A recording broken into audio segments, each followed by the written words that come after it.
We'll see how we go today. You guys know the guys that are out. Then we'll evaluate after practice today who's up, who's down, all that good stuff. Good day yesterday. Have to have a good day today. What do we got? Happy New Year. Happy New Year. When you go in a game like this, the Rams could have something to play for in terms of seeding and all that. Is it strictly, hey, we're just out there because we want to win a game? Do you take anything from like, hey, we can be a spoiler in some way, shape, or form? Do you ever use any of that? No. Why not? That seems like a conscious decision to not play into that stuff. We concentrate on ourselves. The future of Calais Campbell is kind of in the balance. Nobody really knows if he's going to retire, wants to come back another year. What's your experience been like working with him on day? Fantastic. Better than I ever could have thought, honestly. You know, obviously played really well this year. Captain, leadership, pro, energy, juice all the time. I learned a lot from him. It's been awesome. Michael Wilson needs 93 yards to get to 1,000. Are you aware of that during the game, and then you try to help a guy out just to see if you can Try to win a game. What are some of the things that you've learned from Calais? We'd be here all day.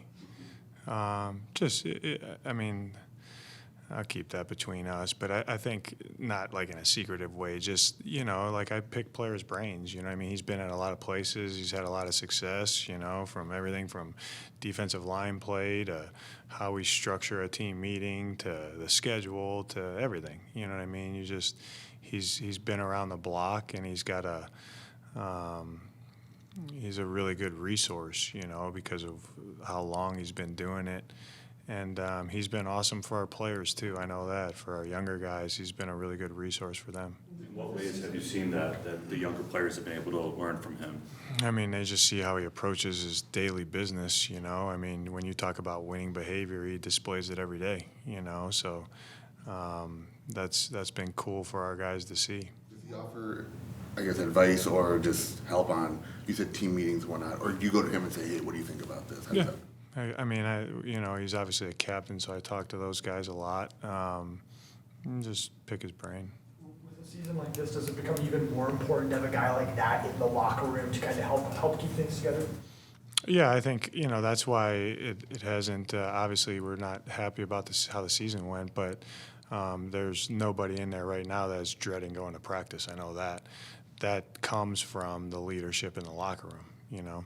Were you ever concerned that even though you have what you say is the right people in the locker room, the locker room may fall apart at some point because of the losing? No. We talk about kind of the stakes for the Rams. What are the challenges going into a game not knowing if they're going to play their starters or not?